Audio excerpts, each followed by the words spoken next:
All right, I want to thank everyone for coming to hopefully the final day of the FAC Budget Review meeting. We'll see how far we get today. We do have the additional 2 days in the week for kind of a contingency, but I think if we're focused, we can kind of get through all the material.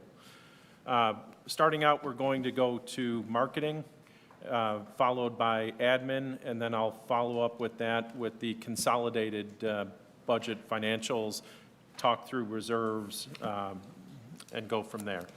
So with that, I'll hand it over to Beth Kaburka. All right, thank you very much. And I have Fred and Joe with me who are on the marketing committee, so they might interject and answer some questions if needed. All right, first let's start off with our philosophy. We have no spending increase for 2022, which we've held that for the last 3 or 4 years. We've not asked for more money. Although the allocation net POA investment will be a little bit more, coming in at $283,138. And the reason for that is because we're going to be doing away with some of the builder program incentives, and we see some dropout from participating builders next year because of that. So our consistent philosophy and performance since inception of the program is, like I said, to hold the marketing budget with no expenditure increases, no overspending versus budget, achieve all performance objectives, and actively manage the program to improve performance throughout the year, which is the philosophy we've always had. So let's look into what we've been doing in 2021 real quick. In net, Telco Village has proven to be well positioned during 2021 to maximize the potential of this exceptionally strong real estate market that we're seeing. Record property owner value, and that's going to be expressed in terms of MLS sales, program sales, and residential property values. Record POA value, that's expressed in terms of Poa Lot Sales and the net marketing return revenue to the POA. This is a brief following. We're going to be comparing 2021 to both 2020, which is a COVID year, and 2019, which is the last normal year. All right, first let's start with MLS sales. These are multiple listing sales that are entered into a national database from real estate agents. So total MLS sales, this is all going to be from January through August of each year, is up 31% versus 20 and 30% versus 19. The residential side of that is up 14 and down 3 versus 19. Most of that is due to low inventory. There was only 15 homes listed on the market at the end of August of this year, and homes are selling very quickly, often as soon as they hit the market, if not before. MLS lot sales are up 51% versus 20 and 91% versus 19. This demand is unheard of, and the reason is because we have such a low housing supply that people are being forced to build. Other question. So, Hey, turn that on, Pat. No, turn it on. Hit the button. There you go. so the data that you're about to get into has a base of, in part, relying on this MLS data. Yes. Okay, that's what I thought. So are you able to capture all MLS sales, or are... We can capture all MLS sales because they actually hit the market. So most realtors want their transactions to go through MLS because that's where they also keep track of their sales volume, and they need that to get listings. So if I'm a realtor and I've only sold $200,000 worth of real estate, and my neighbors sold $1 million, who are you going to go with? So it's really to their better advantage to make sure that their sales are tracked through MLS, but it does not represent for sale by owner. Yeah, and I'm bringing that out. Yeah. Personal example, lady has problems, her husband died, she has medical, she moved with her daughter, put the house on the market, immediately sold. And that type house we've all heard about here, and my curiosity is what you're saying, the realtor goes back and puts it in MLS. Yes. As more often than not. Normally, they're going to put it in and sell it the same day. Yeah, okay. Because there are rules from TARS that we have to follow. All right. Yeah. Okay, thanks. All right. All right, so now we're going to look at marketing program sales, and these are sales that we can directly trace back to the marketing program, and we have lots of checks and balances to make sure that we do this accurately. So program sales are up 18% versus 20 and up 44% versus 19. Of the residential side of that, it's up 11 for 20 and up 24% for 19. And then here, like we've been saying, lot sales are out of this world, up 27% versus 20 and 80% versus 19. And like I said, that all goes back to supply and demand. Program sales contribute to a total MLS sales, the whole, when you add them together, of 67%. So 67% of every sale in the village can be traced back to the marketing program as a leading factor. What's that program? Tell me what the marketing program is. Well, it's the whole marketing initiative, Well, I mean, which so is what it's- we're going to go over, and just like the website, like all of our initiatives that we do to market Telco Village. So billboards, Yeah. digital advertising. But you track it. How do you know if somebody just looked at the website and bought a house versus took a welcome tour or something like that? Well, so we have forms that people fill out, so we capture the lead, how it came in, so we know where the lead source came from. And then if they take a discovery tour, we keep track of that also in the database. So we're constantly updating on a daily basis at the Welcome Center. Because it's important for me to know, you know, if someone toured, they're way more likely to sell than if they didn't. That's why you're going to see in a minute that we talk about discovery completed tours, because those are really important to the program. Going back to the MLS data, is there a way to capture all property transactions? There's a lot that are selling by owner right now. Well, no, I can't capture those. Well, the POA knows when the property changes hands, right? Well, I would know to count that as a sale, but I can't add that to MLS. No, I know. So but it would just- show up here or the slide before in program sales, whether it was for sale by owner or not. So you're right, we see a sales sheet come through, we look them up, we're like, oh, they bought in Telco Village, they're also in the database, and then we do capture those, whether they sold through MLS. At that point, we're not looking at where they purchased from, just that they purchased. I'd just say another interesting data point would be total property transactions in a given year versus just MLS. Because I don't know how many, I mean, we got percentages, how many actual properties are we talking about? Total number of sales so far, I think I cover that in the next slide. Yeah, I believe we cover that. I'll wait. All right. Another property owner value factor is the increase. So residential property values are up 21% versus 20 and 27% versus 2019. So we're coming in right now at an average price per square foot of $196.14. And you can see what that equates to for 19 and 20, a significant increase. In 2020 alone, about 87,000 per property, and then since 19, 109,000.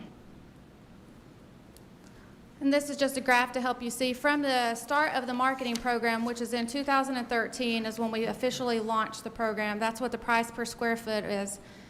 And this is what we've been able to accomplish to increase property values through this year. All right, POA lot sales is another POA value. For 2021, we have closed or have pending 286 lots. That is up 87% versus 2020 and 114% versus 2019. POA lot sales are 36 times what they were before we started selling POA lots through the marketing initiative.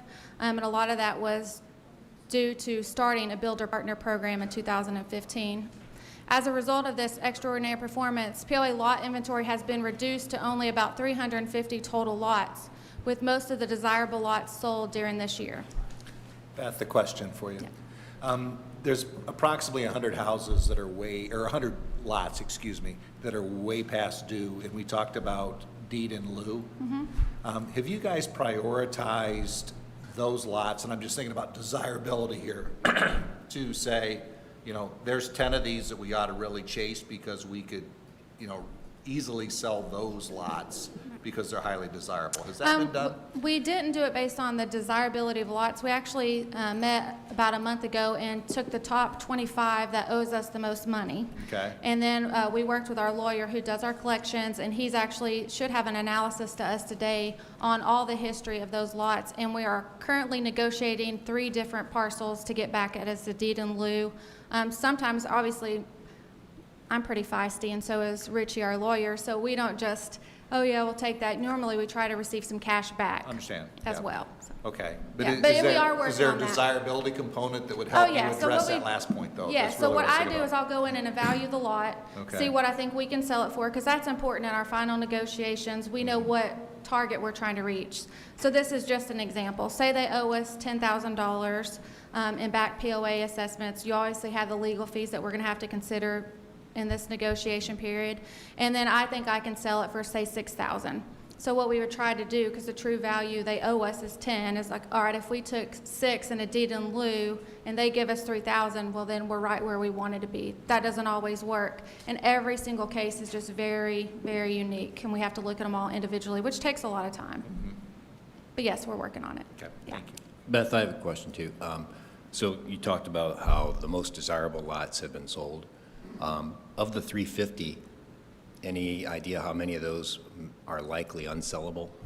I would say there's not a whole, Marty, I've sold a lot this year that I thought would never sell. I mean, I had it on the list as a C minus, minus, minus, will never sell. I think I actually had written on the sheet that I hand out to people read. But a property owner bought it because he was afraid someone was going to build next to him. I would have chalked that up with very undesirable, but then it sold. There's been a section of streets that we sold recently that I thought, man, whoever buys this is going to have their hands full, and they all sold. So it's hard to judge that in this market because as the inventory gets less and less, builders are buying things they would have not bought in another time. But I would say there's probably not many. A couple of years ago, I did an evaluation of truly what are unbuildable lots, and I think at that time I kind of set aside about 20 that I thought would be very unlikely that anybody would build on them just because they really are. You would need an elevator on some of these to get to your driveway. I mean, that's how far below the road is. I don't know what they could possibly do to build on it. But hey, there's a lot of engineers in the village, so I'm sure somebody would figure it out. It's only money, right? Did you have a question too? Okay. All right, moving on. So also let's look at Poa Lot Sales. In 2013, which was my first year in Telco Village, I did not handle Poa Lot Sales, nor in 2014. Winston approached me then about potentially selling some POA lots, and that's when Fred, Joe, and I conceived of the builder program, because at that time we had been advertising through MLS all of our lots through our realtor partners. As you can see, we were selling very little, if any, and so that's why we come up with the builder program to incentivize builders to buy and build on POA lots, because one thing we know is once there's a house on a lot, we don't have a collections issue anymore. We don't have foreclosure issues on homes typically. So that's why the builders program was conceived. That started in 2015.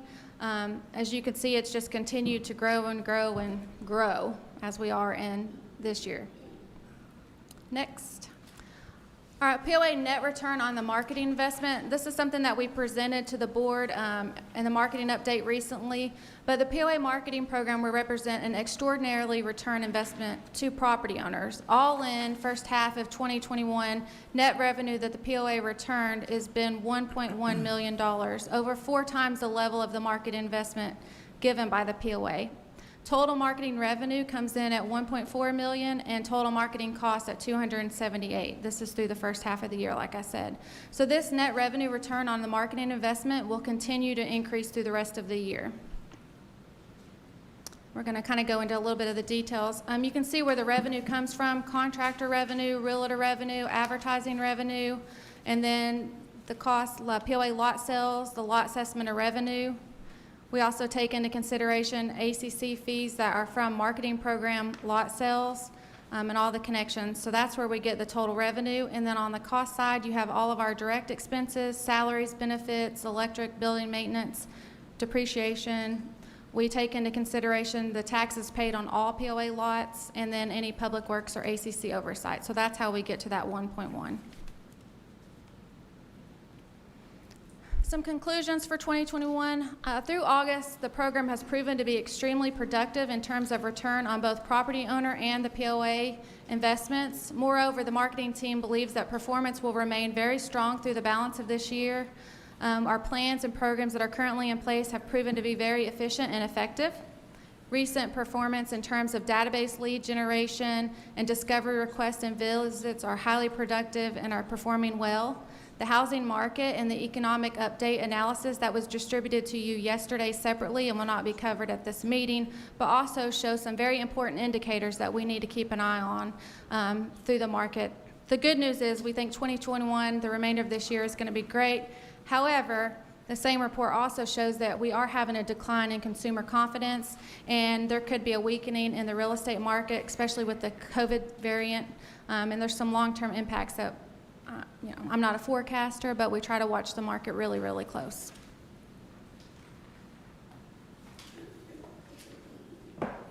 Kevin.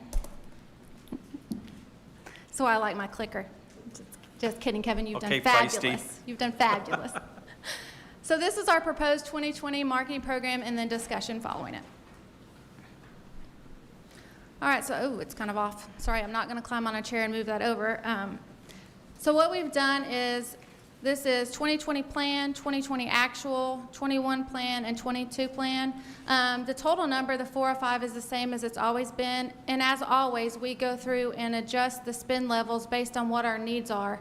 Because marketing is very fluid and we need to be able to make changes mid-course to counteract anything that could be going on in the market. That's why you'll see sometimes we plan to do a certain thing, but we end up having to readjust some numbers into other areas because that's just where the better bang for the buck is at that time. So for the website, we have $30,000 in there for ongoing maintenance and upgrades to the website. It is our most powerful tool and our biggest lead generator is the website and digital media, which includes paid per click and GDN digital partnerships and campaigns.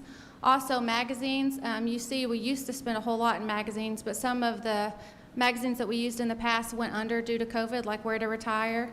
But our Ideal Living, which is one of our partners for the trade shows, are still going strong, so we still advertise in there. Trade shows, which were changed a lot last year to more of a digital format, are going to go back to live and in person this next year. So we're looking forward to that. Direct marketing, that's always been a program that we've kind of used when needed. Billboards continue to be very good for directional last-minute reminders. Also, we have a full year of public relations built in for next year, where this year we've only had about half of a year, and we're going to go into some more details on that shortly.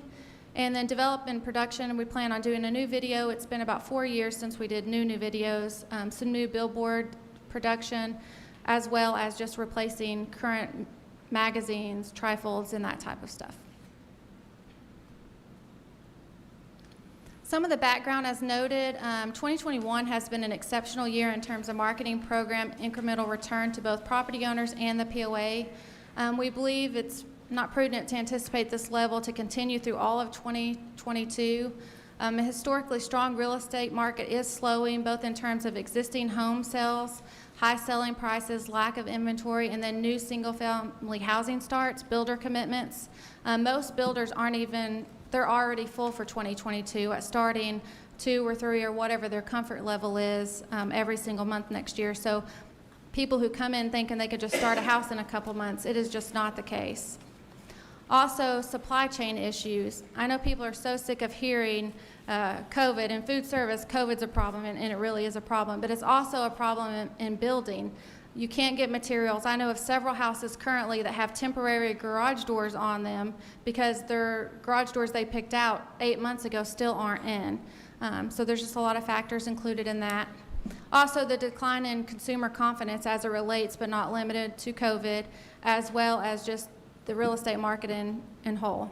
In net, while we anticipate a continued strong real estate market during 2022, our objectives are more based on increases from 2019 because that is the last real normal year that we've had. So overall, our objectives for next year will be to deliver sales that significantly exceed 2019. So MLS sales to bring in 500 total MLS sales, which is up 5%. Program sales that we can directly trade back to the program up a minimum of 335. And program sales for MLS is 67%. To sell a minimum of 100 POA lots, we've actually built in a little bit more than that in the admin budget, which is up 10%. And property values at a minimum to maintain our exceptional performance of $196.14 a square foot. And all in to return at least $1 million back to the POA after all marketing costs and expenses are cleared. Yes, the question was, do we expect any more lots to come back? One, due to the real estate market, just like Brad was saying, you know, the deed in lieu is something we're really going to be pushing hard for. Also, we will be getting back soon some lots in Kahidi from the Monroe County tax sale that was actually held last year. And then also Loudoun County tax sale should be coming up next month, and we will get those lots back. That number is very fluid. It would be anywhere probably between 40 and 50 people seem to pay when they know it's actually going to go on the block. So we don't have a for sure number that we're going to get back, but those have to be held on the books for 1 year for the right of redemption to clear before we can sell those. So I have another question. We're in the midst of a transition from baby boomers retiring to Gen X retiring. Do you, in marketing, track the number of retirees? Because we are a rather unique marketing community. We're still primarily retirement, but we're picking up a lot of youngsters here too, which are not us, right? Yeah. So, no, I'm speaking for you. So do we track those? Yeah. We do. You can't pay. Yeah, come on. We'll have clear mic use during the marketing Pat, presentation. our best estimate, baby boomers peak in 2023. So we still have a couple of more years of inflow of boomers. Even after 2023. 2033. Boomers do not go away. They will just start to slope on a lower slope. So yes, we track that, and we believe we have a very robust market from baby boomers and late generation baby boomers for at least the next 5 years.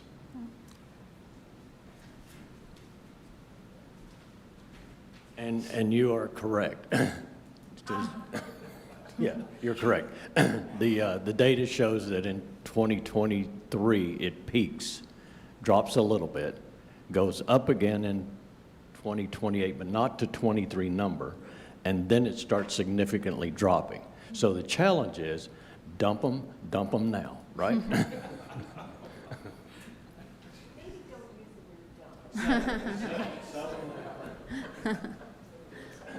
All right, some of our overall strategies for 2022 will be to continue with the digital program, which is at the core, our base support for all of our efficiencies and effectiveness, and it has a lot of flexibility within the program.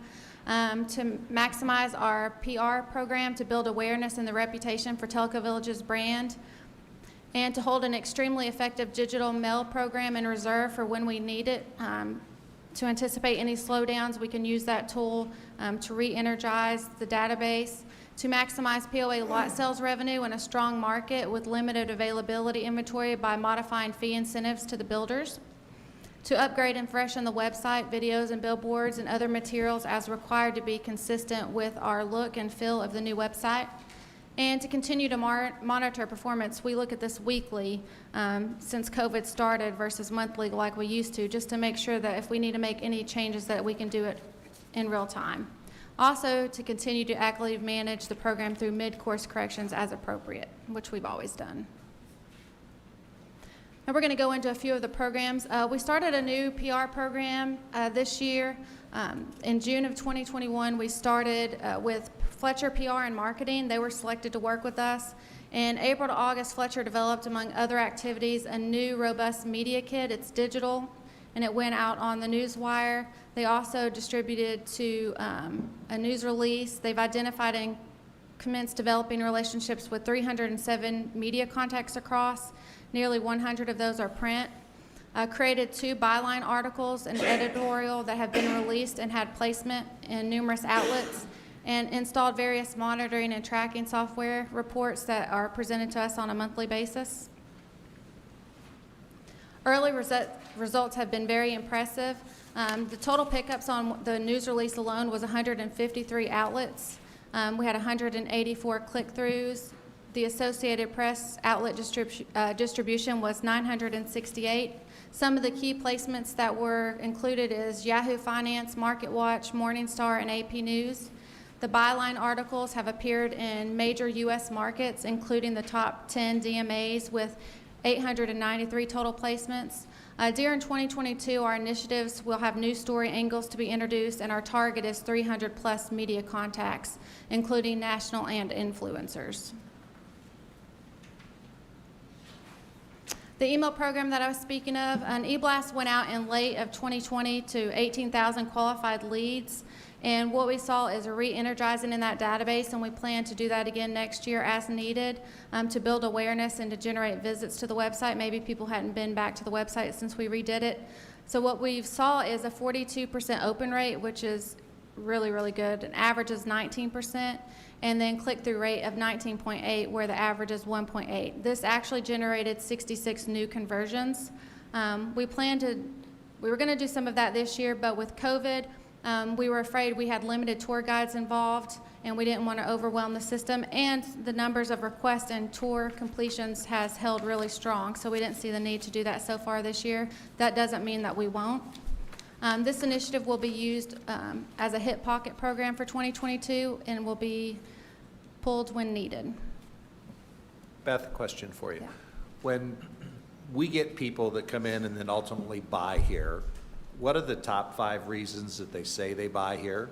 And when we talk to people who don't buy here, what are the top 5 reasons why they wouldn't buy here or bought someplace else? Okay.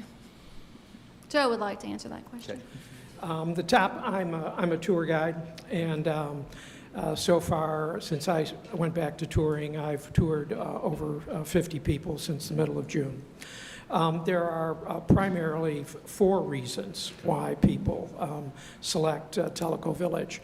They're very consistent with our brand pillars.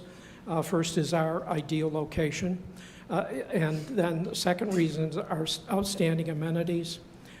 The third reason is our exceptional lifestyle, and the fourth reason is a value proposition that is second to none.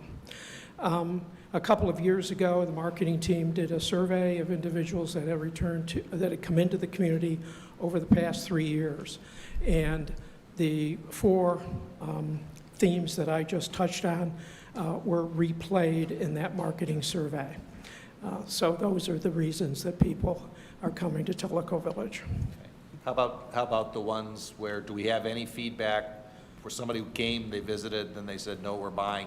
Pick your other alternative. Yeah, sometimes normally they feel it's too far away from Knoxville. And Okay. I think a lot of that is people, when they move from other areas, they look at things by miles versus time. So if you're in Chicago and the supermarket's 2 miles away, that could be a 20-minute drive, versus here, if you say Knoxville's 26 miles away, that's really just about 26 minutes. So sometimes we do a good job at letting people understand that. So I think the number one is sometimes they feel like it's too removed.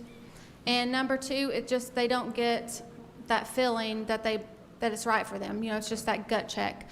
And 3, sometimes it just comes down to what they want is not available. So we've had people visit years ago and just keep watching the market, and maybe eventually we'll get here. I think to add on to what Beth said, there's probably 5 reasons why people leave Telco Village, which is kind of a addendum to your question. The first reason is probably that a spouse has passed, and there's a change in the household. The second reason is that there is another change in the household. In other words, they have to accommodate a different living arrangement. They have to go into either independent living or a nursing home. The third reason is that a family member or members intervene and say, Mom and Dad, you have to come closer to where we live. The fourth reason is that we do have people that work in the community, and their careers demand a different location change. And there is a 5th reason, surprising to all of us that are in this room, but Telco Village is just not a fit for these people. So those are essentially the 5 reasons people leave Telco Village. Thank you. All right, some overall conclusions for the second half of 2020 and so far in 2021 is Telco Village has been well positioned to capitalize on an extremely strong national real estate market, resulting in a major increase in both home and lot sales, property values, and program-generated net revenue. As detailed in the housing economic update that we give you separately, recent performance appears to indicate the market is moderating. Moreover, a significant drop, like I said, in consumer confidence, and these things must be considered in the 2022 planning. In net, the marketing team anticipates that 2022 real estate sales and performance will remain strong, but reflect a more normal market. Programs will be directed to maximize this performance as well, and at a minimum, maintain the significant property value increases we've experienced so far this year. The marketing program will continue to be actively managed and react to any local or national conditions. All 22 programs will be managed to maximize their value and carefully evaluate on an ongoing basis, as we always try to do, for the optimum return to both Telco Village property owners and the POA. And finally, even if the worst-case scenario outlined in the update come to pass, mid-course corrections can and will be made, like we did with the COVID shutdown, to minimize any impact on the Telco Village real estate marketing and that program in general. Any other questions?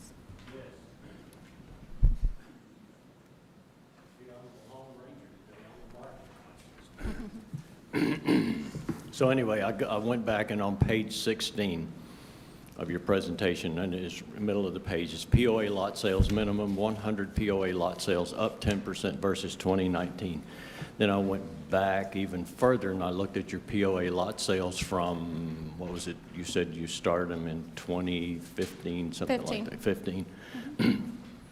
And in 2020, again, minimum 100 POA lot sales, up 10% versus 2019. In 2020, it was 153. And in 2021, it was 286. And I'm asking,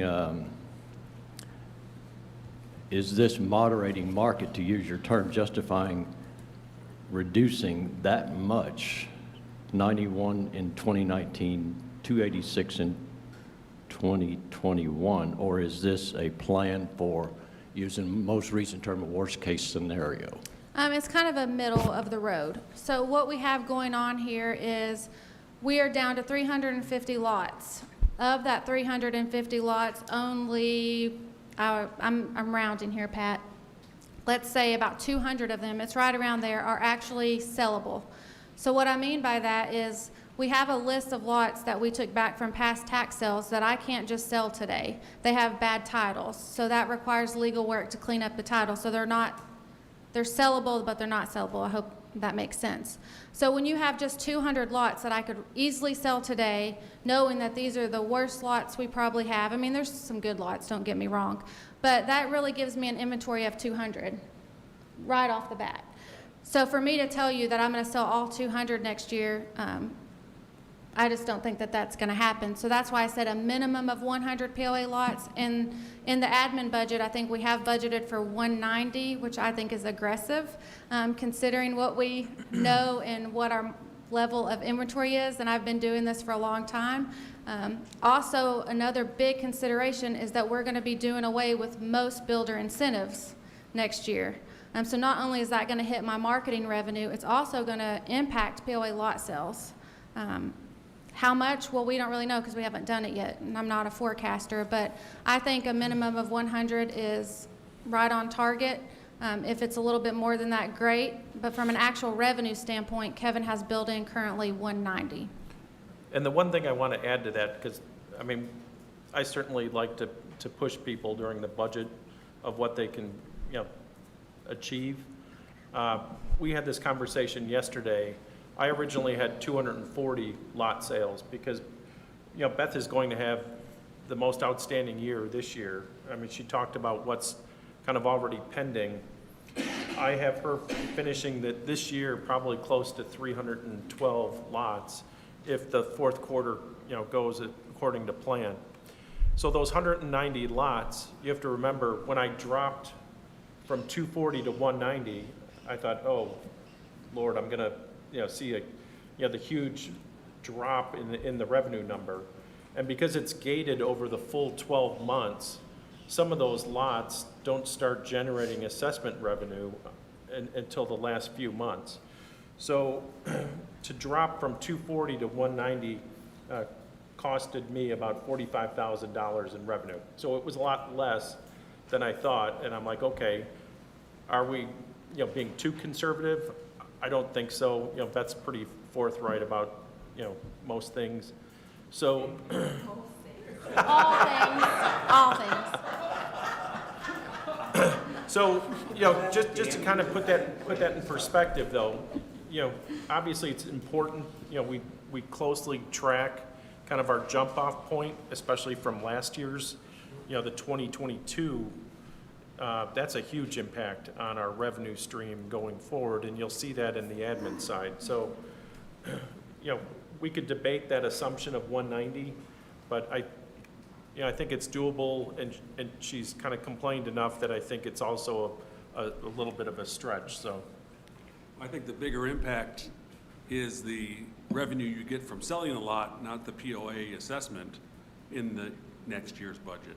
They're pretty much equal within the builder program, which is why we're doing away with it. So you'll see more revenue on lot sales next year, but less lot sales. And then you'll have the assessment from the start versus a prepaid now.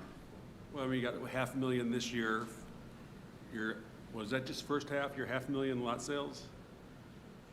That one He's slide talking about the said- gain on the sale of the lots. Oh, yep. So the answer is yes, John. She continues to price those POA lots competitively in the marketplace to make sure that we carry those lots at a pretty low value. We haven't really done a mark to market on that inventory, but to your point, she does pick up a decent gain from that. Right. But that's not on her budget, right? It's on admin? Well, Right. correct, and that's what I was going to say. This whole marketing program, for those of you that are kind of new to this process, marketing does roll up into the administration, even though, Beth would love her own department. She rolls up He's into lying. admin. So when I walk you through admin, you'll see kind of key components, like that $405,000 for marketing program. You'll see that as a direct line item, but her staff, Beth, they roll up into administration, salaries, et cetera, so. Which is why we present the marketing program quarterly to FAC and to the board in more detail, which is more information than you would get just from a P&L, to help villagers and the board see the true value of marketing. Any other questions? Yeah, has there ever been a program, Beth, where we've reached out to people who have owned a lot for several years, they've paid their assessments, and, may have reached some of those same tripping points that, it's too far from the kids, we've decided not to go, grandkids arrived, and reached out to them and said, are you interested in putting your lot into our inventory for us to help you sell it, maybe at a reduced rate from MLS? No, sir. Because? Because we have realtor partners. Okay. Okay, so there's a fine balance between what we do and what they do. And the realtor partners that's their job, is to sell real estate, to sell houses, lots, and we don't want to interfere. Do they have access to the data that they could go reach out to somebody and say, Oh, yeah, you absolutely. have a beautiful lot, one of the Yes. last beautiful lots on the lake, can Oh, we yeah, spin it for you? They do absolutely. that all the time? Okay. They do that, investors do that, builders are doing that. I Okay. mean, if you own a vacant lot in Telco Village, I would guarantee you've received at least 8 or 9 letters this Okay. year. Do you want to sell your lot? Do you want me to sell your lot? Okay. Will you let me buy your lot? It's almost so much that even real property owners who maybe are interested in selling their lot call me, is this legit? And I'm like, well, I wouldn't use that company out of Arizona to sell your lot, but here's a list of our preferred realtors that, reach out to one of them and they'll be happy to help you get your lot sold. We don't want to start selling for someone else. First of all, we're not a real estate company, so we can't list other people's houses for sale. We can only sell our own because we're selling by owner. By owner, okay. Yes, yes, sir. Yep. Marty, you've been patiently waiting for a while. Well, I just wanted to ask a question about your trade shows. Okay. You get $40,000 here. Tell me a little bit about that. I hear great things about results, but I'm not really familiar with how many times and what comes of these. Okay, so normally we attend between 4 and 5 trade shows a year, and we travel to cities like Chicago, DC, New Jersey, places where people are gearing to leave, and Tennessee normally is high on their list. We travel with Ideal Living, so they do a lot of marketing and advertising into these, and they've been going there for 25 years, so people are well-versed in what those are. And basically, they rent out the whole floor of a ballroom, and depending on the market, there could be anywhere from 50 to 75 communities present. We have a 10-foot booth that we have that has all Telco Village, and people walk around and talk to the different communities. And so you get that face-to-face sales presentation. Mitzi is my travel partner, and we both have about Mitzi has a 4-minute spiel, Beth has a 2-minute spiel because I talk really fast. But I will tell you, Telco Village booth, especially in Chicago, our sales exec always gives us this corner because you have a lot more room to have a line, and you can bring people around, and we will have just people swarming us where we're like, Telco Village. I mean, it's just crazy. Where in some other markets it might be a little bit less, but the face-to-face is really, really good. And once you meet people at a trade show, the likelihood of them actually coming to visit on a discovery is really, really high. And we've noticed that this last year, you know, the trade shows we did digitally, we've had some people come in and we've had some people buy, but nowhere near the level of past years.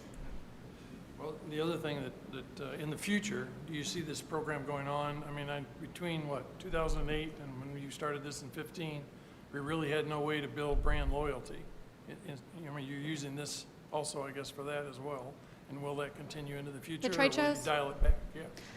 You know, they tried digital trade shows, and I'm going to tell you that Ideal Living spent over $100,000 on the software to build this platform, and it just did not work. I mean, people come in and they looked, and we were actually pretty successful, I think, because we have our own marketing program, and we invited people to go there and talk to us. So we actually had some good results. But other people like Wind River, I mean, I think his leads was under 50 total for all the shows he did.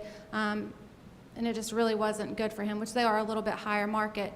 So I feel like trade shows will continue. People like that face-to-face, and it gives them an opportunity to come meet us and meet other communities in their own backyard before they make the trip. So even as lots dial back down, you will still do these? Well, yeah, because the marketing program, thank you, Marty. I'm glad you brought this up. The marketing program was not designed to sell POA lots. That was something that just naturally happened once Winston got to know me and said, you could sell Eskimos, can you sell POA lots? And I'm like, yes, I can.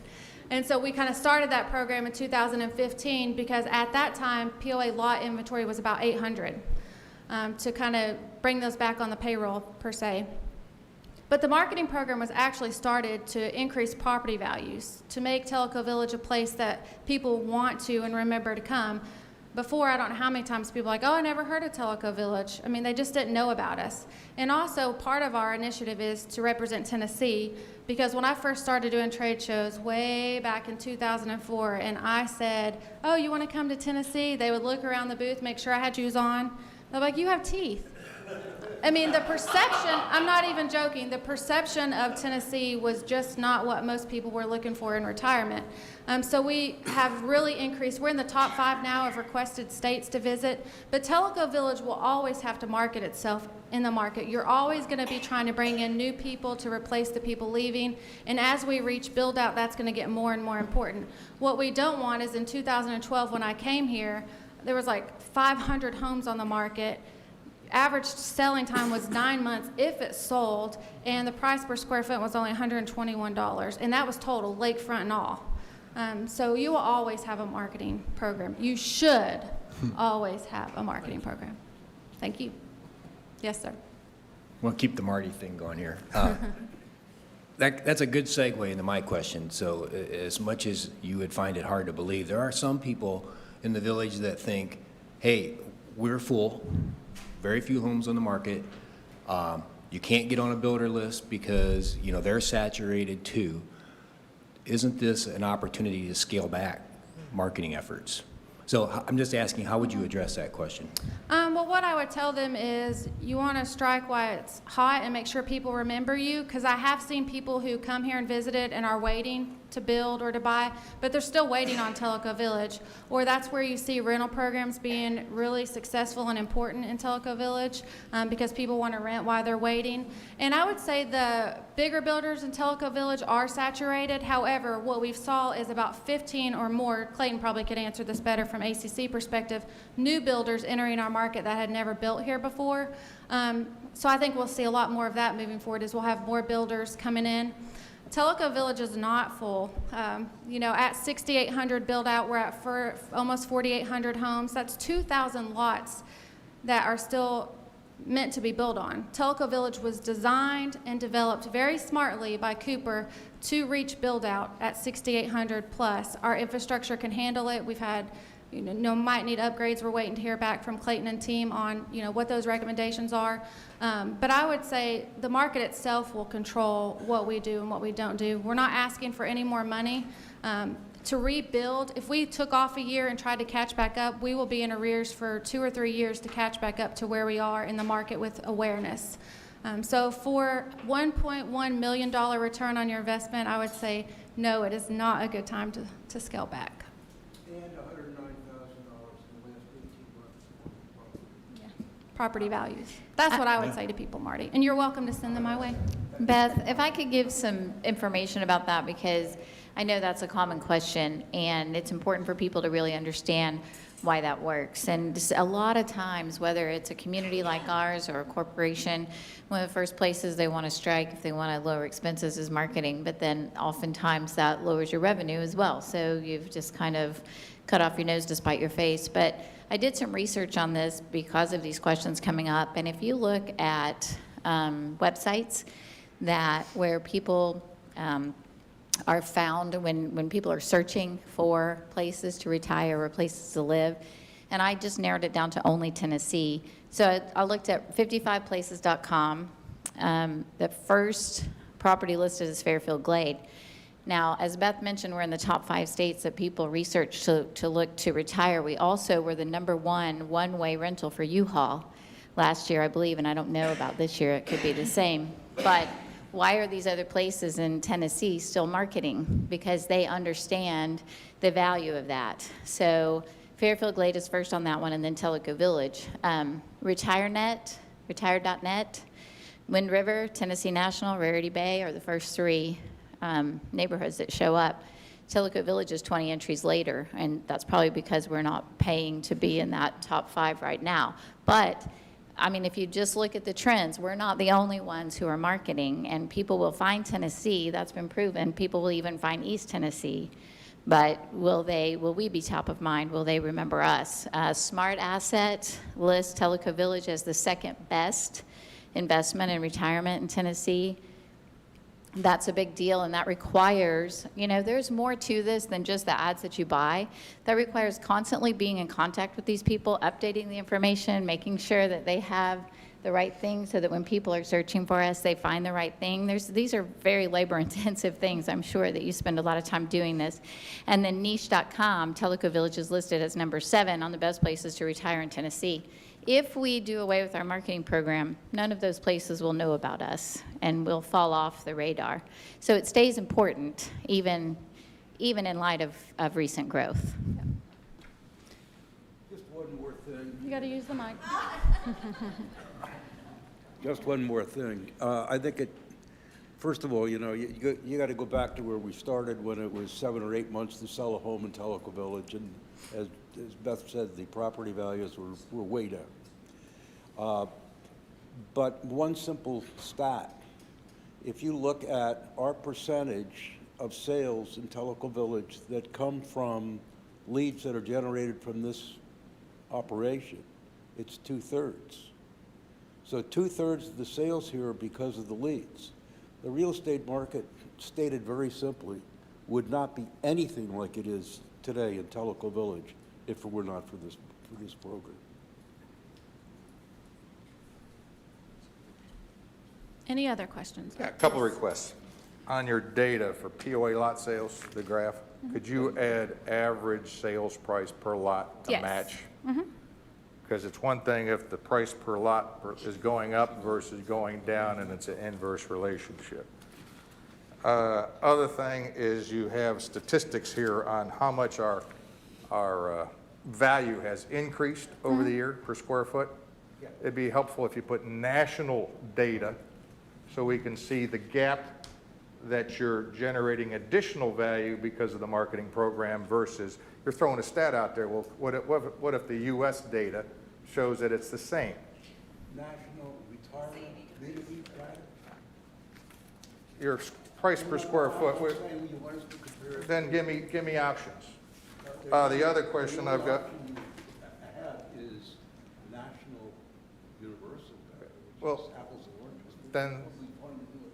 or give me retirement day. All I'm saying is you're quoting how great a job we're doing, which we are with regard to value of the houses. But values across the United States have increased significantly as well. So the marketing is adding value. And I remember sitting in a meeting with you where you showed me the gap that said, here's what the average has been, here's what we're getting. So we're actually delivering additional value to the property owners here at the village. That's all I'm asking. Okay. With regard to POA lot sales, you've already answered it, that the marketing is not to sell lots, which I understand. And we That's need to why it have, we wasn't need to have a created. marketing program. The only question I've got is, you got 350 lots left. In your financial analysis, you show that you bring in $1 million, lot sales revenue, and the POA Assessment revenue. assessments that offset the marketing cost, which is $400,000 that you spend on the outside. It doesn't include wages, the cost of the building, et cetera. So the question I've got is, if you no longer have any lots to sell, that revenue stream goes away.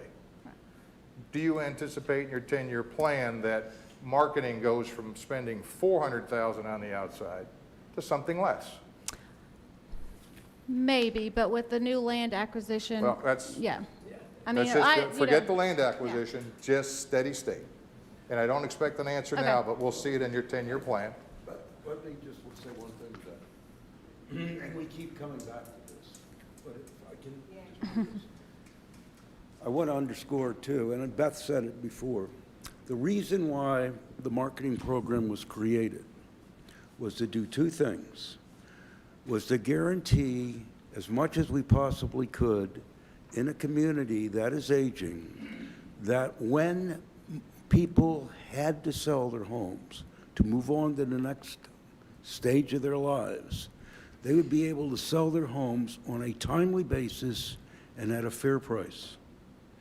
At the time this program was initiated, they couldn't here. They couldn't sell it on a timely basis if they could sell their homes at all, and they couldn't sell them at a fair price. That was the reason that this program was initiated. It was our primary objective, and it's our primary objective today. This community tried without marketing for a period of years. It did not work. It was a huge problem in this community. And that's what this program was created to address and correct, and we should never lose sight of that. Yeah. So let But me be yes, we'll clear make again. sure. I'm not suggesting marketing goes to zero. Right. What I will I'm do what you want. suggesting is, we spent $400,000 on the outside now. As we get closer to build out, we still need marketing. The question is, do you still need $400,000? Or does $600,000 let you sell your house a week sooner? That's just an open question. The last thing is to be clear, this data does not reflect the new land acquisition. So any cost with staffing, anything else is a separate budget item. Correct. Okay. That's correct. Thank you. And Steve, I think you bring up a valid point. You know, in the 10-year outlook, we're always going to need marketing. Will it look like the programs that we have today? Maybe not. It may not be $405,000. It may be something less. It's going to evolve, just like the economy is going to evolve, the community is going to evolve.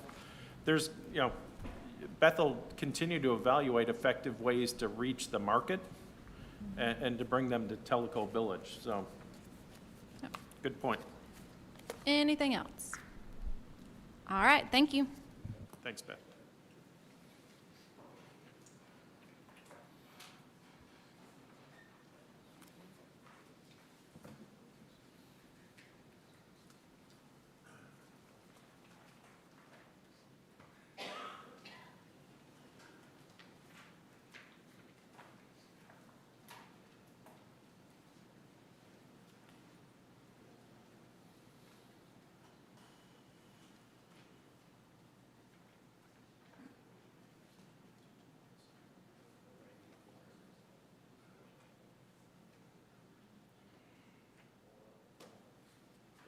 Beth?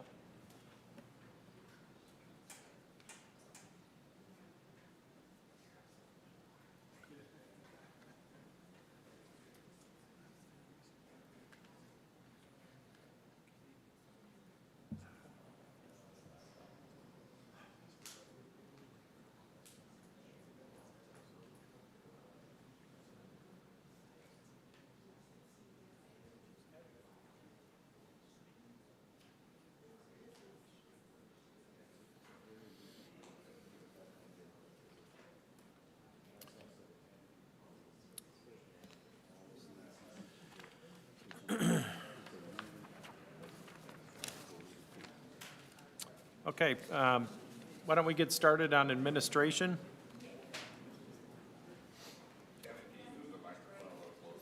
Yes, sir.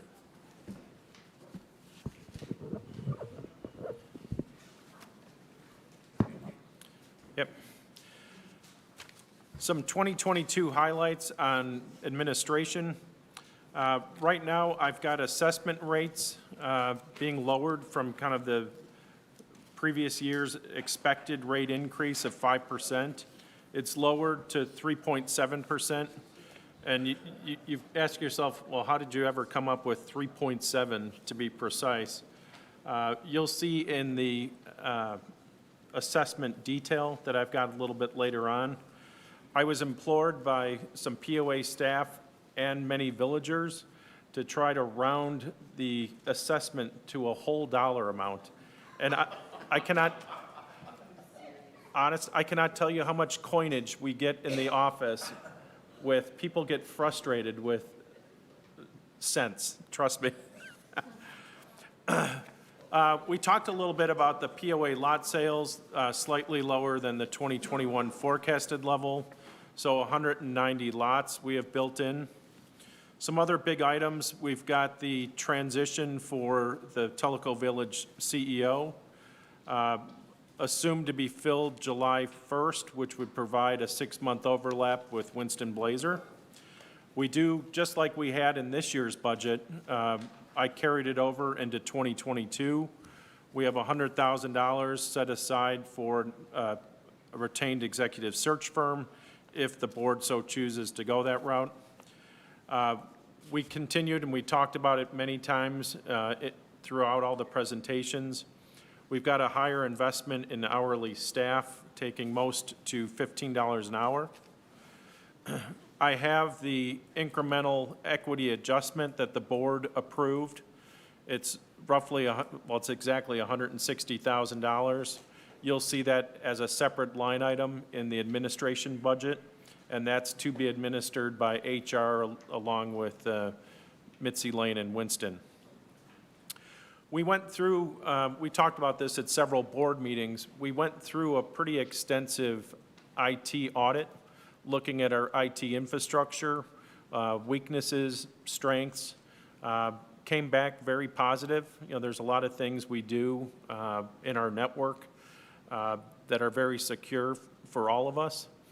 There were a few things that they recommended that we invest in and continue to keep our IT infrastructure up to date.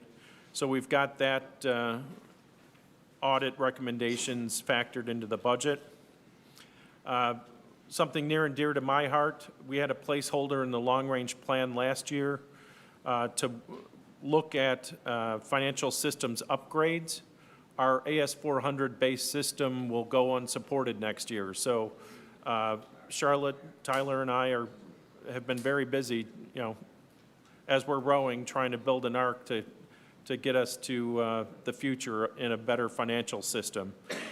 I've got $200,000, and that's more of a placeholder. We've had introductory conversations with Sage Intact, you know, some kind of medium-range vendors in that space. Charlotte's done a nice job of trying to scope out our long-range vision for our financial systems, and I'll be happy to present that at a future FAC meeting, because it'd be very interesting for you guys with your financial background to provide feedback of the scope and breadth of that project. And is that financial only, or is that inclusive of all the point of sale? I'm glad and I'm glad type you- activity? Yeah, I'm glad you brought that up, Brad. I put 200,000 in 2022. Obviously, our first wave of attack will be on the core financial system. I put 100,000 in the 2023 capital budget to try to tackle that broader, we want to have a very villager-centric system that is ease of use and really encompasses golf billing, rec billing, water and sewer billing, assessment billing. It's all the same share of wallet.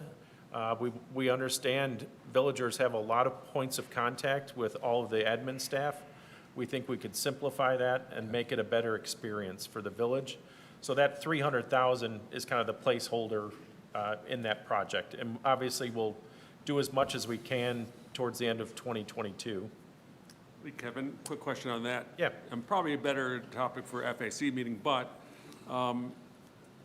is the vision that we get to this, all-encompassing system where you could go into the pro shop, charge, whatever you're buying to your HOA account or POA account, or go into a restaurant and charge it, so it becomes more like a cruise ship where you end up spending more than you otherwise would because you're not swiping a credit card? Absolutely. Okay. Absolutely. And the goal, even on assessments, is really to try to get away from, the paper coupons that, we deal with and have to go into the system and make sure we're applying it correctly. It's just an overall nightmare. HR programs, we've been very consistent with prior years. I'll talk about that in more detail. We've got a new head of HR on board. Very excited about that. Frankly, this last COVID year, just like everyone, we've been very limited in what we can do on the HR front. We've tried to keep training going. We've tried to do team building when we can, but frankly, everyone's been so busy and, out with COVID, et cetera, that we haven't gotten to a lot of that, but we're hoping this next year. Really, the focus, as it should be, is on improving customer service.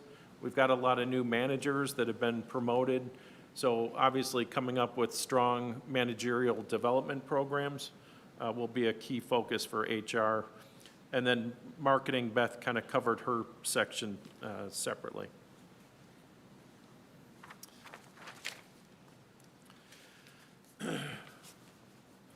So here, I know the P&L looks a little bit different than, you'll see this in all the presentations. It's coming out of a database that we created to try to mine the data directly out of the AS400. So it's really the 22 budget versus 21 budget versus 20 actuals. So for admin, you'll see the assessment revenue coming in at just under $12.5 million. So we do pick up year over year, even with that lower 3.7% increase, roughly 1.2 million of additional revenue coming in. How much of that's rate versus volume? I didn't do that yet. Okay. There's more lots, though, paying, right? More lots and as well as a higher rate. Correct. We talked about revenue other, very consistent. That is like property transfer fees, stuff like that. Late fees dropped. If you remember in our actuals, we've always been favorable, so that's getting dropped. Salaries includes benefits, so I've got a separate discussion point about salary and benefit line. There's a lot going on within the admin budget on the salary line. We've got Jeff Gagley coming off, so he's in there for a part of the year. We've got Winston Blazer going through the end of the year. We've got the Winston Blazer replacement coming in mid-year. So kind of a lot of puts and takes in that line, in addition to what I've mentioned many times before, our benefits. We're in the process of going out to bid, trying to understand and quantify the impact of the employee benefits. We've been told that number can go from 10 to 40% higher than last year, and I've got a 20% increase built in across all departments. 20. No, it's 20%. Absolutely. Bad debt, we're dropping. Obviously, John, you had mentioned with Beth, we continue to try to move AR. Obviously, we fully reserve against most of our outstanding delinquent accounts, but, we've got an action plan, which is, you've got to keep AR constantly being assessed and people working on it in order for collections to work. We do have collection expense built in, contract labor. Legal and professional, pretty much flat year over year. That's mostly Kennerly, as well as audit. And, consistent with prior years, we've got our financial audit, our 990 and 990T preparation. Marketing, Beth talked about the 405, very consistent over the years. Consistent on operating supplies. I have the TRDA interest for the common property. That will obviously continue for quite some time unless we do something about that. But that TRDA interest naturally drops, as that note amortizes. Does the proposed acquisition program get impact at all, the TRDA? Not at all. None of that, it's all clean and clear of the TRDA in that? Okay. Correct. Depreciation's flat, and then I'll talk a little bit later about other. So admin is kind of an anomaly when you look at divisions because we carry the assessments, obviously. We're proposing in the 22 budget that we're making almost $7.5 million, and it's, not all attributable. None of it's really attributable to the true administration of the POA. So I thought I'd give you a more detailed breakdown of what's in that other. And, just like we go through every month, a lot of questions come up of what's in there. We have some interest income. I think that may be a little bit high. We've got to redo our investment policy for the POA. Now that we've got, and I'll talk about the reserve balances, we do need to more actively, once we kind of get a better feel after the acquisition and long-range planning of our reserve balances, we do need to try to push that into some investment vehicles that have a decent risk versus return.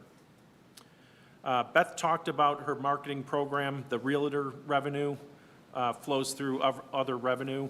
And again, that's a combination of the builder program, the realtor program, and what's the third one, Beth? What was it? Okay, thank you. And then administrative service fees also roll up in there, which is the property transfer fees. On the salary and benefit line, obviously, it's gone up quite a bit year over year. I talked about, and I've got a schedule on incremental headcount later. But what I wanted to point out is right in the middle of that section to the left, what I'm terming POA equity adjustments, that's where you'll see the $160,000 that's been earmarked to push down. That 160, since it's part of total wages, will flow through and impact taxes, benefits, et cetera. So it's not just a pure 160, it's got ramifications in some of the other lines.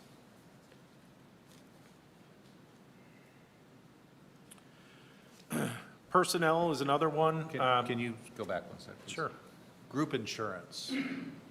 So it has jumped from 174 to 418. How's that a 20% increase? It's not. I took it by department against actuals, so I can kind of walk you through. So that's total Telco Village? If you look at when we get to the consolidated, I'll come back to your question, Okay. Brad. Okay. And show you group insurance overall. On the personnel expense, the reason I kind of called out personnel expense, it's got some travel, some meals and entertainment, some small amount of medical expense. What's important here is admin also has not just marketing built into it. We have all of our HR programs and IT programs built into admin as well. So HR expense of $166,708 is specifically tied to HR programs.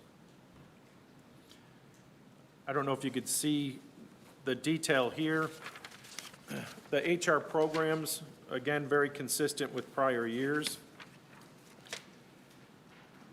We have employee functions of a little over 12,000, HR initiatives of 20.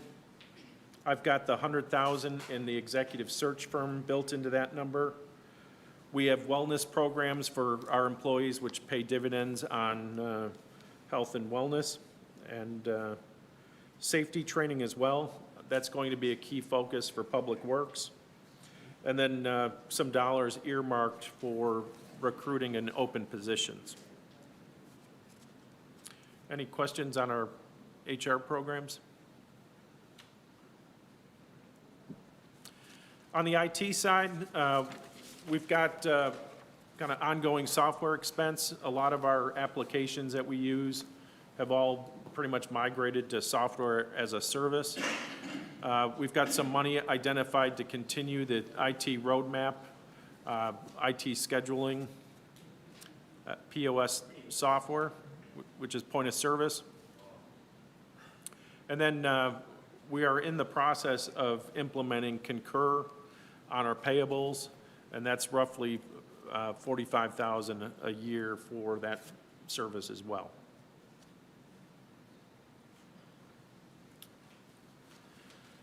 On the capital side, What software is it in? So we don't have the GIS that's sitting in Public Works? correct. Any other major software system? So like our point of sale systems? So our Windows licenses, our Outlook, all of that would be under Kevin Elfont with IT. Okay, separate from, just as a IT expenditure, not as a. Correct. Okay. The only thing that we've really pushed down to the individual departments for IT, obviously they pay for their phone and internet usage if it's directly tied to that department. Any IT replacement of computers. Kevin Elfont and IT just did a recent inventory of all of our computer systems, and I like to get into, we tend to use our assets a little longer than normal. I tend to like at least a 3-year refresh in some of the desktops. We've gone a lot longer, and frankly, that was one of the points identified during that IT audit of, some departments are using very old laptops for different, it could be at like the front desk of food service.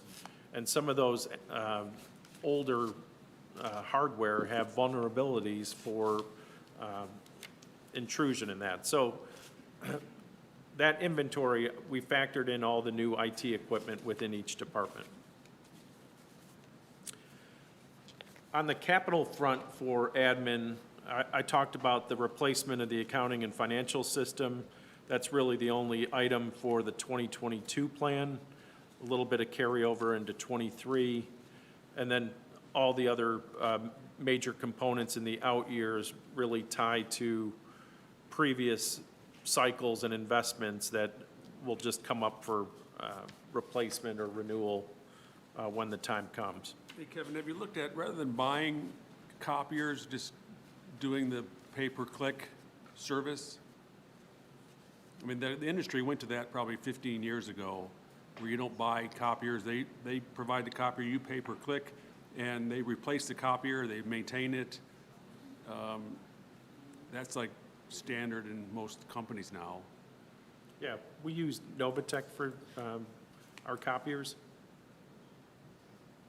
Well, I mean, you got expense to buy 2 copiers next year. So you're looking to rent versus buy analysis? Well, I mean, it's not, pay-per-click. I mean, you pay a penny a page. And they do all the maintenance. They replace it. Yep.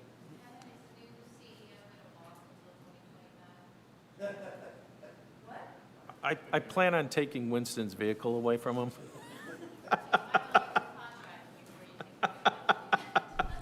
During the overlap, will that work? When we got both? I don't know, it depends on how much he likes you, I guess.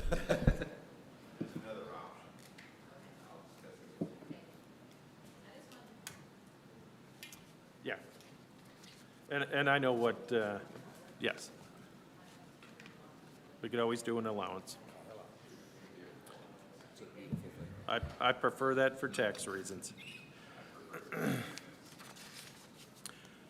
So on the assessment side, you'll see $152 a month on the assessments. That's a 3.7 increase over our current.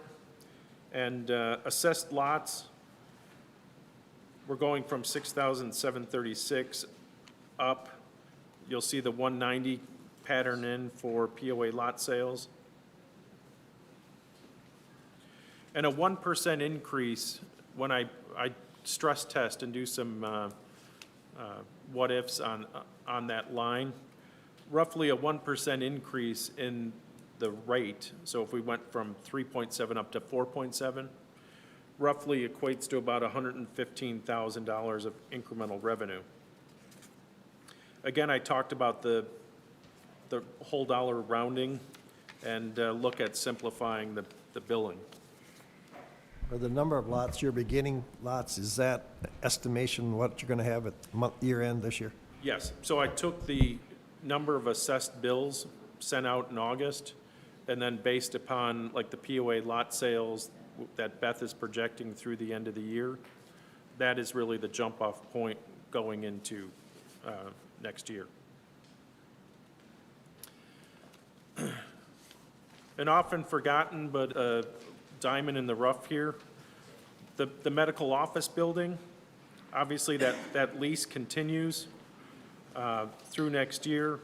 Some of the common property expenses related to that building are factored in here. The loan, we've got the interest expense coming through the P&L here. That loan goes through 2027, and then after that, that lease revenue will be complete free cash flow. So I don't want people to forget what a great asset that will be down the road. And that is it on admin. Are there, hello, Steve. Hello, there are some questions. Of course. The first one is on your salaries. They're up $1.1 million in 2 years. I would like to see analysis that says here's what's tied to headcount increase versus economics versus this equity adjustment. Yep. On your other, at 568 this year versus 181 in 2020, what is in other expense and why the jump of 400 some or 3 something? Okay.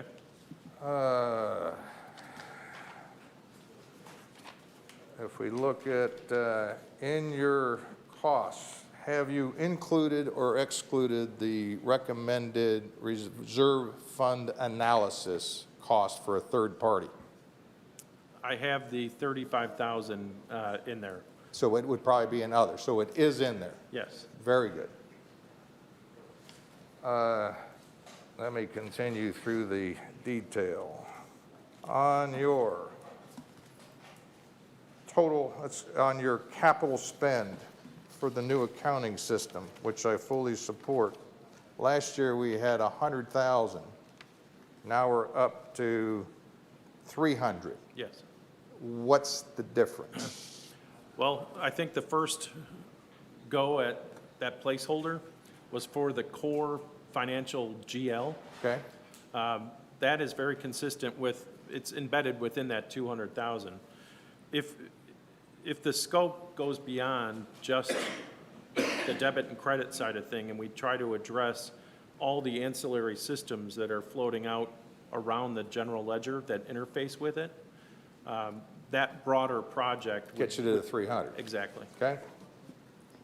On your assessment detail, you have not shown us the net paying lots, which is the key number. Yep. So obviously, you haven't finished your NFI table, but, No, that's one of my to-dos. all right. And on your to-dos, if you would put the debt schedules in there as well? Yep. I got that.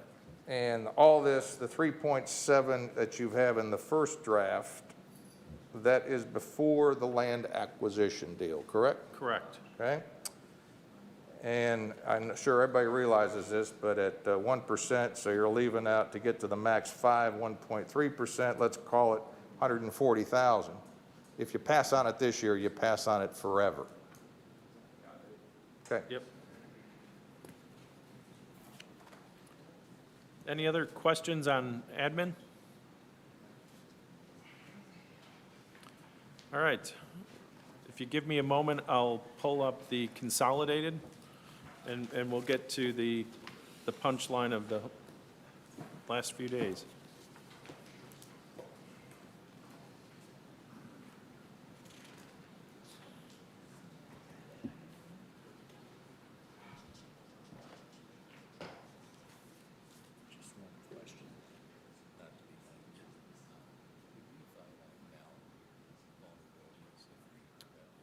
Yes. Yes. Yeah, that was one of the,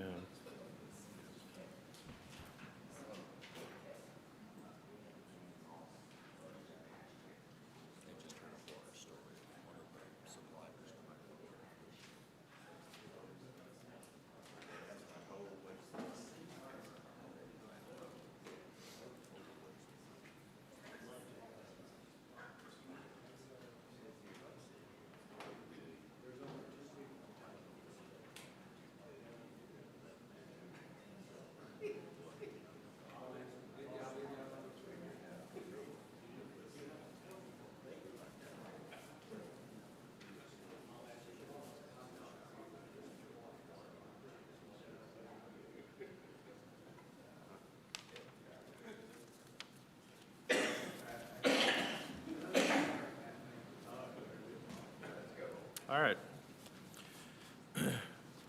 I put together a consolidated, I know we kind of have this backwards, but it's very much been a fluid process the last few weeks. So we've been mining data and trying to find areas that need to be addressed before we came up with the final consolidated number. Obviously, all the numbers and presentations that you've seen thus far have stayed the same. I put together this slide last night to show you our overall net income by division. For 2022, the budgeted, I'm off a few $100 compared to the official budget. And then 2020 actuals, and I'll talk about why 20 actuals is kind of a misleading comparison here. So by department, I talked a little bit about admin. There's a few other small areas that roll up into admin. We talked about dock and RV, obviously being a net revenue generator for the community. We talked about food service and golf having a loss. Public safety, we didn't cover it specifically. It's a small area for the community. Obviously, it's an important part. We've increased cost per the inflation factor. I haven't changed anything with the Kahidi Volunteer Fire Department. Mitzi and I met and talked about safety. Rec, Simon talked about rec, and then Public Works, which is termed utilities here. We talked about that loss as well. So when you look at it in the aggregate, we're projecting net income of 1.9 million. And you say, well, how can that be? Assessments went up 1,100,000 $1,174,000. So if you take that out, that increase brings you to $755,000. We do have, like was pointed out, and I'll prepare a walk for everyone to understand the puts and takes within the salary number, but that increased roughly $460,000, as well as the benefits. So if you adjust that out, that brings us to roughly 1.2 million. So I think every area overall, we tried to challenge them with their volumes. We tried to challenge everyone with their rate increases, tried to keep everything in balance. And I think what we have here is a pretty good draft of a balanced budget. The 2020, I talked about that. You'll see in admin, that $9,263,000, lest you forget, we did bring in an incremental $1,184,000 related to PPP, which, you know, that COVID seems like a long time ago now, but it really kind of kick-started what has been some outstanding few years for us. This, I know it's a little bit of an eye chart. Again, I was working this schedule last night. It's basically our P&L broken down between all the credits, the negative numbers, that's revenue. And then all the positive numbers are expenses. So you'll see at a line item detail all the year-over-year changes, which bring us back to the grand total of net income of $1,000,009.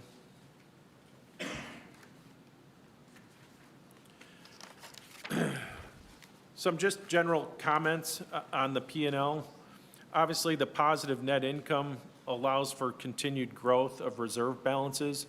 So I think that's been very consistent with what we've kind of held as an objective going into the budgets. I still have a balance sheet and cash flow to work up. Obviously, the balance sheet will reflect the lower debt. The lower debt service was taken into account in the budget with the Telco Clubhouse loan payoff. As Steve mentioned, the land acquisition deal, it's budgeted separately. I'll be presenting that to the board as part of strategic investments, and that will be rolled in completely separate from all of this. On that balance sheet, and this factors into my reserve analysis, which is forthcoming. The operating cash balance, I think $1,000,005 as the targeted peg balance for operating cash is still appropriate. We are making a significant proposed change this coming year, and I think it will sit well with many property owners. For those of you that have come from communities that had kind of traditional reserves, we had seven or eight reserve accounts that were really used almost like savings accounts versus a true reserve. So what I'm proposing is a water and sewer reserve fund continued from prior years, and that's funded solely from the water and sewer net income of 100%. Then a reserve fund that would be funded annually from the long-term reserve, which is what I term current year capital and maintenance reserve, and I'll talk about that. We can come up with a catchier name. But really, the histogram that's been requested will show you what that capital and maintenance spend over the years has been. This budget and the 10-year outlook, I think, is very consistent with that investment. And then finally, the long-term reserve, which I call the do not touch, that would be funded by the remaining free cash flow. So if you remember in years past, some of you may, the funding mechanism between all of the reserves, there were certain percentages that applied. It was very convoluted, to say the least. This would be very easy, where we talk about what the board approves for the current year with capital spend or with maintenance. That fund would start every year ideally at a zero balance. Per board approval, we would transfer funds, and we could do it in increments if it's quarterly. However, best to gate the funding of that, it really needs to be tied to what we're spending in the current year, either replacing capital, and this is a 3-page summary of all the capital. And one of the things that we need to discuss in strategic investments, this year we're, in my opinion, a little bit heavy on capital investment. There's been a lot of wants and asks by all the departments. Can we skinny that down except for the financial systems? Maybe. Just wanted to make sure you're paying attention. So again, obviously, public works, maintenance, food. So the capital, excluding water and sewer, that we have built in right now is $1.8 million. If I look at the public works maintenance, and before we pull out primarily the streets, street maintenance, but our public works maintenance, excluding water and sewer, is $1,673,000. I've got the annual TRDA lease payment of $400,000. So once I funded it at the beginning of the year, it gets spent out, and I should finish the year with, ceteris paribus, I should finish the year at zero. Now, on the water and sewer reserve, I'm estimating our beginning balance going into next year to be $2.6 million. We do have a lot of investments on the water and sewer system itself with infrastructure and maintenance. Obviously, the sewer system emergency mediation, $400,000 is big. We continue with our meter replacements. We've got the backhoe capital in here. So there's $800,000 of capital, and then we have $646,000 of water and sewer maintenance. So I've got $1,352,000 coming in, or $1,400,000 coming in rather, or going out, I'm sorry, between capital and maintenance. What's coming in to Public Works, or from Public Works, is the cash flow from water and sewer. And doing net income, adding back depreciation, I also have to add back in the maintenance that was reflected and paid for in that $646,000. So that would show a cash inflow coming in of $1,352,000 over the year. So my ending balance actually decreases from 2.6 down to 2.5. Now, I know we proposed keeping the water and sewer rates flat. That's still a decision to be made. If we increase that water and sewer rate, we could obviously, build up that water and sewer reserve this year. I left it as is, considering that some of the investments that we're making this year with capital are not what I would consider to be normal maintenance and repair. With the LUB contract in particular, we've had some significant investments that need to be made this year and next. Then the long-term capital. Before you, how Yeah. have you reflected changes in outside services purchased? Because you've put in people and you put in a backhoe. As we start thinking about tank installations, is that offset encompassed in your cash flow number there already? So Telco dirt work should fall, make it up a number, hundreds of thousands of dollars. Yes. Is that already built into that? Yes. Kevin, I got a question here. I'm looking at this water and sewer reserve projects. As I recall, we have a pump per the LUB plan that has to go in next year. I don't see it there. It was in this year's plan for next year. Okay. Must have that pump in place when LUB comes online, which is estimated around May or June. Okay, I'll follow up. And then on the long-term capital reserve, I'm estimating our beginning balance will be $7 million. The transfer out to the current year reserve fund is the 3.9. And then the remaining transfers in from excess cash flow, excluding the capital maintenance and TRDA interest, would be 4.3 million. So our ending balance would be call it 7.5 million. So we would be increasing that long-term capital by roughly 500,000. This basically does the same exact math except on the 10-year. So you'll see every year that current fund starts at 0. It takes the consolidated capital requests year over year over year, continues with a second page of those investments, third page, finally the fourth page. So what I know it's a little bit of an eye chart, but what I want to point out here is our long-term capital over the 10-year plan has been very consistent between $1.5 million and $2 million. And what I like to see is that capital reinvestment comes close to our depreciation number in our P&L. So what that tells me is as we're kind of aging off and taking off assets, we're also investing them back in. So that's good to see. It's also good to see a consistent pattern in our maintenance. Clayton, Public Works, and all of us have been working to kind of balance out year to year so we don't get big fluctuations in our road work in particular. So again, that's very consistent around that $2 million range. And again, our TRDA lease payment extends for quite a while. So with that, you'll see the ending balance, if we spend through as budgeted, comes to 0 every year.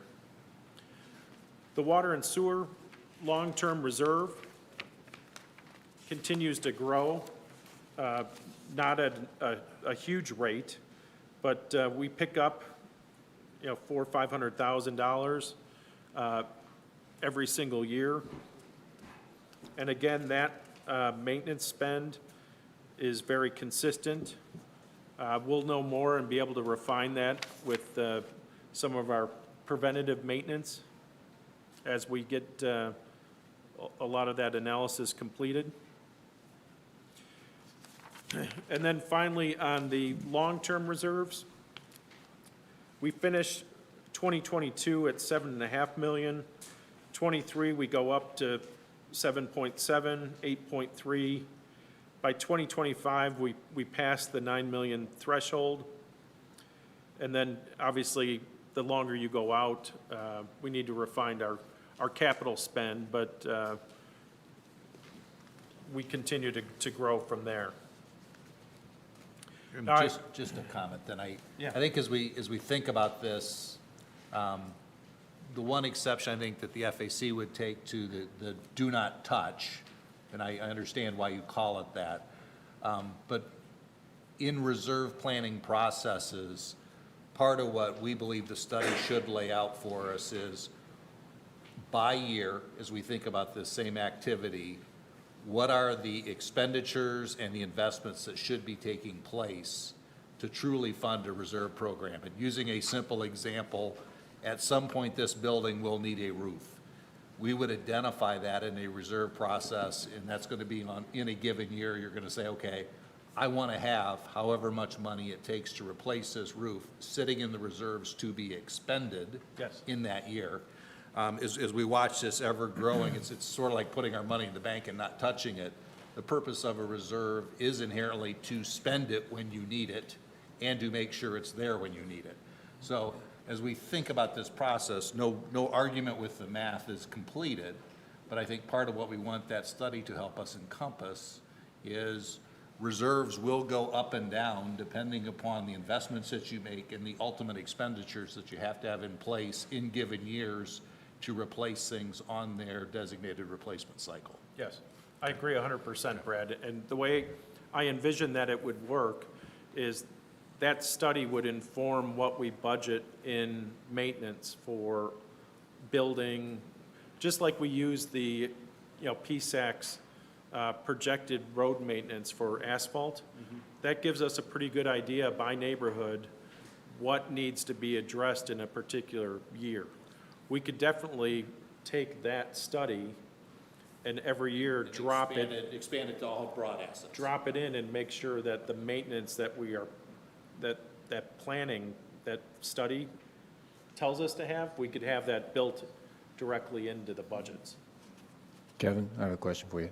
What was the assumption on assessments in building this out? The,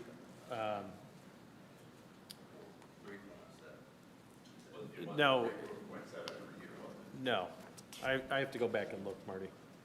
Okay. So it wasn't 5 either? It was not 5%, no. I think it dropped to, it goes up to 4% in the out years, which I think is what long-term. But to Steve's point, you drop that 3.7%, it goes into perpetuity because it will never come back. Cumulative loss. Exactly. Kevin, a couple items. So everybody understands, where do you take out the annual road maintenance? What fund? That would be out of the current year. Out of the current year. So let me give you here's a question for you. Let's suppose, so you got $1.6 million coming out of for maintenance out of the current year. And you fund it down to 0. And this is your current funding. What happens if you have a spike and that's $3 million? Where's the extra cash come from? Because there's no balance in that annual reserve. Correct. So there needs to be an answer. If you have a spike, where does it come from? Yeah, you see, you're on the exact same point I am, Steve, is that that reserve balance in the long term is meant to fluctuate. No, I'm talking about the current year is what he's saying. But I'm even on that. To your point, let's say it's incremental to what you have traditionally been spending as an annual operating expense. The only answer is because at the end of the day, we have one pot of money. Right. We could break it into little pots, but there's one pot of money. So if you're going to pay for something at a greater dollar amount than your annual operating budget, it inherently comes from your savings account, and you grab it and pull it up. And there will be years where that needs to fluctuate. I understand that process. My understanding would be you have an annual maintenance, what I'll call is major maintenance funding. Correct. And there may be years where you need a 6% assessment to cover it. You got to pull it from reserves. So what I'm suggesting we look at is you need to have some buffer. This thing doesn't go to 0 every year. Yep. Then you have your long-term, Well, which is the fluctuation for known replacement of roofs. Yep. so basically the way it's modeled, Steve, is everything goes into the long term. And then what the board approves as maintenance and current year capital would go into that short-term fund. Obviously, if there's overspending, it would have to be board approved and come back, be funded extra out of that long term. And I'm not suggesting, funding that short-term reserve from the get-go and just let everyone spend against it. It still needs to be approved, reported against, and if there's any expected variance to a particular project, it's got to come to light quickly because it may require board action on I'm it. okay with that. And the other reserve we're missing are capital additions reserve. So let's suppose we say we're going to build an amphitheater. Yeah. Not saying we're going to, but Right. let's say there's a major project that's new, then you'd have to have another reserve fund for capital. Called new amenities. There you Yeah, go. New amenities, and you frankly then get to a choice, are you gonna do that with debt, AKA Or like the pre-fund. proposal, or are you going to be putting money in to build the next thing, Exactly. whatever it may be? So right now, that balance is 0. And that should be totally separate from From your what we're long-term talking about right reserves here. or from maintenance. Yep. But again, the thing that we need, I need to model and understand, the community is going to reach an inflection point in the not-too-distant future of when we've reached build-out, and you can't bring any more people in to fund growth. Your ACC fees dry up almost. Exactly. Essentially, you'll have some, but it won't be. We lose certain revenue streams, then it's about managing costs more and try to get leverage out of that. But every year, it's simple math to figure out every year we've got to try to plan for as much profit to fund either that long-term reserve or new amenities. Kevin, on this, on the maintenance schedules that go out 10 years, where, and maybe I'm missing it, but I don't see the road programs. It's embedded in that $1.6 million of the Public Works maintenance number on the current year. And I could break that out. Yeah, you need separately. to break it out. I need to understand how it rolls out over the whole period. Yep. So follow-ups that I have, we need to summarize our key non-financial indicators. That's an important part of our month end and understanding the budget assumptions. And now that things have settled down enough, I feel comfortable putting that schedule together. Charlotte and I are working on a detailed balance sheet. Should be relatively simple. We don't have a lot of debt. We've talked about accounts receivable, factoring in a DSO and our accounts payable. We manage our DPO. So that balance sheet and cash flow is forthcoming. I've got to put together a list of strategic investments for the board to consider at their upcoming workshop. And then I also owe everyone a histogram of the maintenance and capital, and I could break out the road maintenance as well, so that's visible. Kevin, maybe one more addition, because I know you're looking for more to do. Given all the questions about personnel cost, your last slide shows headcount, we didn't get to, but the salary expense went up 38% over 2020 actual. So that's a pretty significant in 2 years. Maybe a bridge analysis showing what's driving that 38%. Is it new headcount? We got roughly 15 new heads in the 22 budget. And Yeah, I've got written down as a to-do, John, of preparing a walk of, roughly $400,000 of incremental expense relates to the decision to increase minimum wage for most of our that's where it'd be hourly very helpful to positions have to that walk 15. of what's driving that. I mean, Sure. because they're all individual decisions. You got benefits driving it, you got headcount. That's, for all the questions we've had over the last couple of days around personnel expense. Yes, and from the get-go, we said that would be a key driver. I think we talked the other day about headcount summary. If we look at admin, obviously I've got the CEO replacement overlap. I've got an incremental staff accountant. We'll determine that need when we get into our systems. The ACC, Clayton talked about one incremental ACC person in May. And then the only other area was Public Works. They had 4 water and sewer equipment operator and some techs related to that phase-in of taking things in-house, and 1 maintenance person handling the building maintenance. So 8 incremental headcount. Isn't your admin only 1.5? Yeah, I did butts and seat, Steve, versus a true FTE. Okay. Last night, I basically had to go through every template and hand count people. So it gets tricky even with the part-time and seasonal, because a lot of, like pro shops, for example, Chris Sykes will budget a pool of dollars for part-time staff. And we've got the model to how he builds up that pool of dollars, but trying to figure out how many pro shop professionals that equates to. I'm not there yet, but I'm looking forward to the new HR person. Okay, Is that a decision or is that a recommendation? It could be a recommendation. Right, Steve? It could be a recommendation from the FAC. Ultimately, it's a board decision Has on. that been directed to you, or is that No. the number you made? No. Okay. All right. On your 2022 budget consolidated current year capital and maintenance reserve, Yes, sir. there you go, right there. Down on the bottom, docks. Rick brought this up, I brought it up, and I think we discussed that 11 by 24 slips in Kahiti's 32 slips, and it's $200,000, which we put as an earmark for next year. It wasn't 14 slips. It was, Correct. Last year, it was more slips and more money.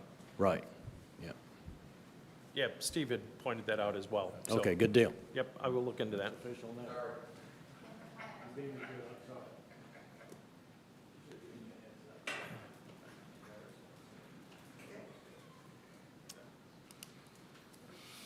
Okay, any other questions on our consolidated financial results? I'm assuming we're going to have a justification for those public works heads that show, here's the cost of the heads, the equipment, here's what's going to drop out, so we can sort of make versus buy decision. Yep. Which I haven't seen. Okay? Yep. Yeah, but I think we also need to review the ACC additions when we take a look at the total picture. Because Clayton put 2 full heads in the budget, correct? So you got a little money there, because he had a Mls exchange, right? Yeah. If he only puts 1 in May, pick up a little bit when we do the final cost. True.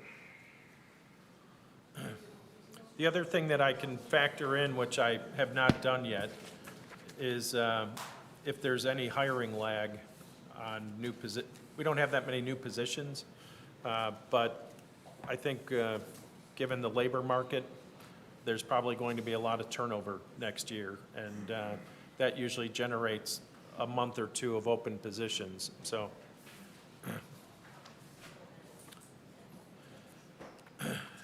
Any discussion from the FAC members? I think ultimately we're going to need to make recommendations to the board relative to this budget. Brad was pointing out, I think, a big topic to consider is the rate increase or not on the assessments, the capital investments, as well as investments in like new programs like the Public Works. Yeah, and I think, and I mean, to me, though, there's some real big wild cards coming along, and it's really, I put them in 3 categories. One's what happens to our benefit programs, and that could be a very significant hit to us that we need to go assess. There's some upside associated with the assessment versus what's built in the budget versus what the cap is without a vote. And then, as we talked about, the reserve activity and the conclusion of that study, I think leads us to ponder, what are future needs, not necessarily 22 activities, but 23 and beyond assessment needs that may come out of that reserve study that, change how we think about the long-term piece of that and what the needs will be. Okay.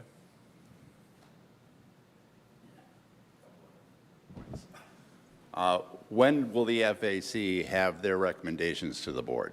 I don't want them the last minute like it happened last year. So, I believe as soon as Kevin's got the consolidation that we're Okay. ready to sit down, our next meeting is, in a couple weeks. We And- certainly should have the primary focus of that meeting being going through everything and saying, what's it look like? Personal view is I think on the assessment side, we ought to reach a conclusion of to where the board is and where the FAC is very quickly. To me, given what Steve commented, if you miss that opportunity at 1.3% of revenue increase, it's not only something that doesn't help us this year in what we're looking at, but 2, we're also in a situation where, my belief is longer term, we're going to need bigger reserves. And if you miss that opportunity this year and every year into the future, it just makes that a harder putt. So, fine, I understand that, but I want to have your recommendations as soon as possible. All right. And the board is meeting on the 6th to discuss strategic investment. every year I stand up here and I hear, if we don't do this, we're going to lose this money forever. And I understand that fully, but I do understand that you got people out there that we're not being honest with. If we're going to be honest and say we're scared to death that we're going to lose money, so we got to keep it at 5% forevermore, let's just tell them that and get it over with so they can get ready for it. Otherwise, what we need to do is set a reasonable increase, if any increase at all, and then we ought to start tightening our belt so that we don't have to increase every year 5%. Enough said.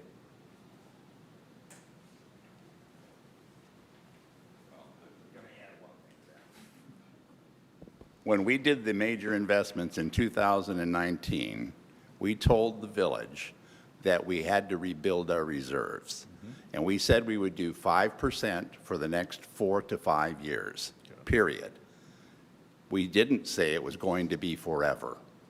No, and as a matter of fact, I knew it was coming, and I read a statement into the minutes, so go back and look. I knew it was coming, and I purposely sat right over there, read it into the minutes, and said to the public, if you don't think it's going to be this way, come back and read these minutes again. They're in there. Right? Right. And now the time is up. I just want to fully support what Brad said. We got to take a look at the 3.7, and the reserve fund study won't be done until next year, assuming the budget gets approved as is, recommended. And I agree with you. I think the reserves are still undervalued and underfunded. So if you miss that opportunity this Missed it year, forever. Yeah. multiply it times 10, 20, it just adds up. So, and then the other thought, we did state 5% for the near future. We're becoming money grabbers, folks. Okay, I'm done. Okay? All right. Kevin, what do you got? Would you be prepared by the 6th? For the strategic investments and the FAC. Yeah, I could work with the FAC committee and pull together the final FAC recommendations by then. So should we just plan, or do you think you have enough time allotted by the 6th? We'll be here until we're done. Is the 6th the budget, or is the 6th We the have an strategic objective to get investment? strategic objectives for the budget. Which I don't even On know if that it's day, open to. if we need to go beyond noon, we will do so. Should the FAC, Don't plan anything for the should afternoon. the FAC join in? They have not ever passed. Yeah, but remember, we're going back ahead for the whole budget. Hey, everybody, all the cross-talking is is live, so they can't really understand what we're talking about in the room. So if we want to just have a conversation, should we end the meeting? Or I think so. Is there anything else? Okay. All right. Thank you, everyone, for what I think is a productive last 3 days, so. So on the 27th and 28th, we get the final shot of the budget. 27th and 28th of October. Now, if we need more time than that, we'll take it. all right, but on the 6th, The 6th is primarily strategic investments, but some of the stuff that, we'll have time to discuss other stuff.